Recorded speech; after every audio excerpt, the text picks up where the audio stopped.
Welcome to Rise Up. I'm Alia Halal and I'm joined here by our human rights team member, Sister Laure. How are you doing, Laure? I'm good, and you? I'm great. I'm really happy that you're here right now, and we wanted to give a bit of a rundown to the viewers on what's happening recently with members. Right before we went live, Laure, you told me something that really startled me, really shocked me. And I mean, we sit here on Rise Up and we talk a lot about the human rights persecution cases of different believers, different members of the faith. But when you gave me the statistics of it, I was shocked that it could be that severe. Yeah, for now, I think it's the 8th or 9th or maybe 9th country where the members of the faith are persecuted just for believing in Abbasid and the Ahmadi religion of peace and light. And this is from the beginning of this year, of yes. 2025. So it's only been about 5 months. It hasn't even been a complete 5 months yet. Yes. And 9 countries we have on the record who have had members persecuted in some shape or form, whether it's forcible disappearance, whether it's a physical beating of some sort, whether it's detainment and torture. I mean, this is absolutely horrific. Yes. Yeah, and I think... Yeah, now it's just getting to be like, it just seems that it's getting like more and more. It's getting worse and worse. Yes, like almost each week there's a believer, like you said, that is arrested, that disappear, that is abducted, like the case of the brother in Bangladesh. So, yeah. Yeah, this is it is really disturbing to hear this. We have to make it very clear for everyone. The members of this faith, part of our belief is not committing crimes, right? We never commit anything that may be even remotely illegal in any of the countries that we reside in. We think that's very offensive to the country that we are in, that we break the law. And it has never happened. Every member has only tried to exercise their constitutional rights in spreading the call or in believing in the call even. There are some cases, Laure, where members didn't even do anything. They were just believing in it and they still got arrested. Yeah. Yeah, and usually what they do, they just go peacefully in the street. They just spread flyers and talk to people, and then they get arrested for that. And it's unbelievable. Yeah, and it started at the very beginning of the year with Turkey, the case of Puria and his family. It's crazy that, for me, I found it like really disturbing that they arrest someone and they arrested his wife and his 6 months kid. Yeah.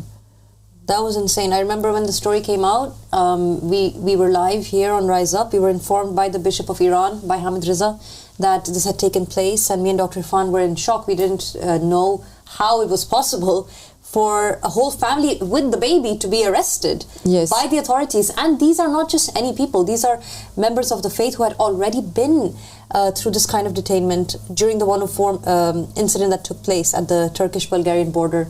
And they had been released. They had been released on the basis that they had committed no crime. And again, they get arrested simply for being members of the faith by the same government. Yeah.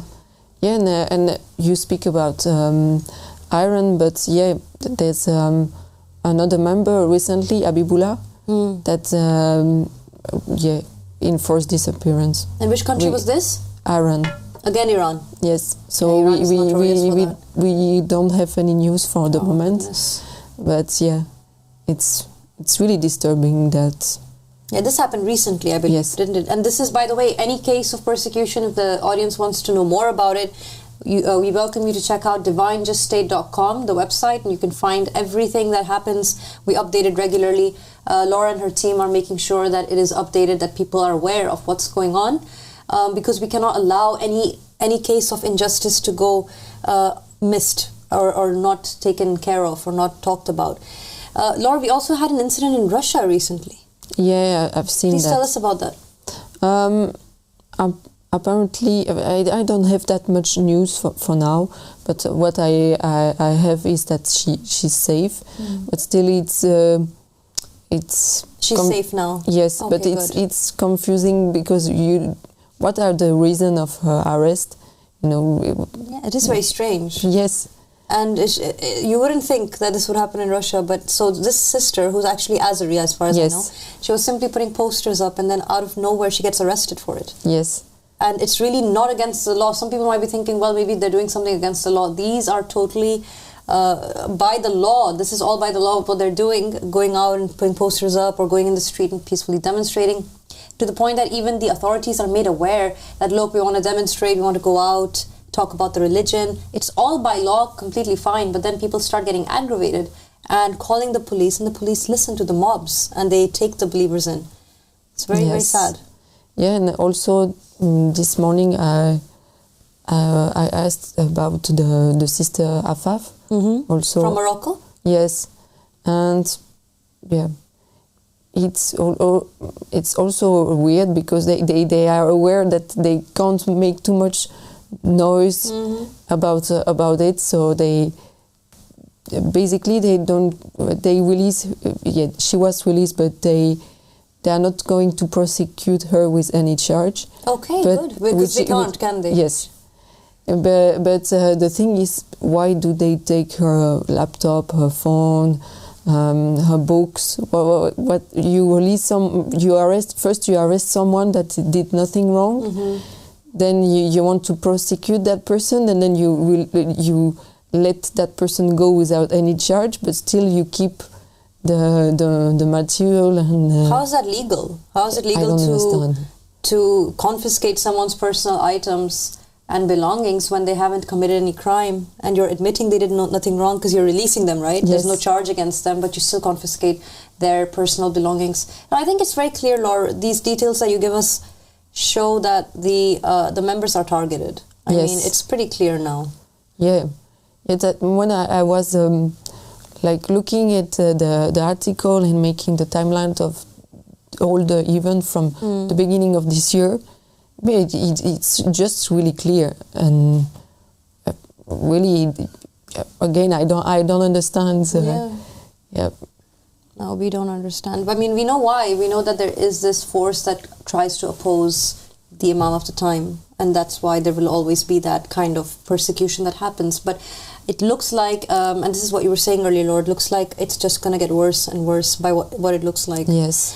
Laura, I know that we have to wrap up at this point, but I just wanted to ask you very quick, because I'm sure a lot of people are wondering. Recently we had a case in Bangladesh. Yes. With Brother Mustafa Kausar. Is there any update on that? Do we know anything that's happening? Or is it still where it was at the moment? For the moment, we don't have that much news. But basically the news that I have is, when you look at the laws in Bangladesh, this group of men, what they done is totally illegal. So, and I really call people to raise awareness about this case, because really we have to put pressure also as much as we can do, so those people can be condemned for what they're doing. Absolutely. Because otherwise, if nobody is speaking, then No, I totally agree with you. It's a duty, isn't it, for each person out there who's listening to this. Please go ahead if you're wondering how you can do this. DivineJustState.com has everything you need to know when it comes to sending letters to authorities because of what's happening, or whether it is about simply sharing the articles on your social media.